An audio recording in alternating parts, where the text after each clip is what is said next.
आइए जानते हैं कि ये हमने लिखा है सब्जेक्ट और विषय। तो बहुत सारे बच्चों को नहीं पता है कि इंग्लिश में क्या कहते हैं और हिंदी में क्या कहते हैं। यानी हमारे कहने का मतलब है कि किस सब्जेक्ट को क्या कहते हैं। यानी इंग्लिश में रेखा गणित है तो इंग्लिश में क्या कहेंगे, अर्थशास्त्र है इंग्लिश में फिजियोग्नोमी है तो उसको क्या कहेंगे, इस तरह से। यानी ये जो लिस्ट है हमने इसमें इंग्लिश और हिंदी में लिखा है। तो जिन बच्चों को नहीं आता है तो आप लोग इसे फिर से एक बार नोटबुक में फर्स्ट फ्रंट पेज पे लिख लीजिए और याद कर लीजिए। ये पूरे जिंदगी में काम आने वाला है और आपके आने वाले बच्चे को भी काम आने वाला है। ये ऐसी चीज है यानी मोस्ट इंपोर्टेंट है। तो आइए हम जानते हैं कि किस विषय को हिंदी में क्या कहते हैं और इंग्लिश में क्या कहते हैं।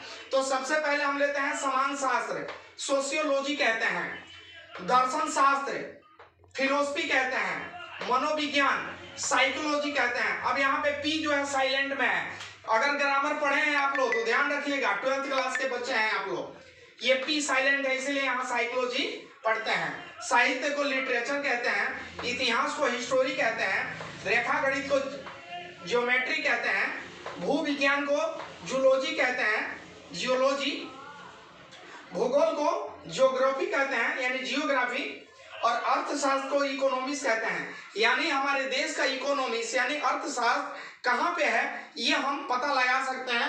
जो अर्थशास्त्र के जो विद्वत विज्ञान यानी जो उसके मास्टरमाइंड होंगे, जो अर्थशास्त्री होंगे, वो बताएंगे कि हमारे देश का इकोनॉमिक्स कितना है। अभी तो हमारे देश का इकोनॉमिक्स जो है काफी नीचे स्तर पे गिरा हुआ है।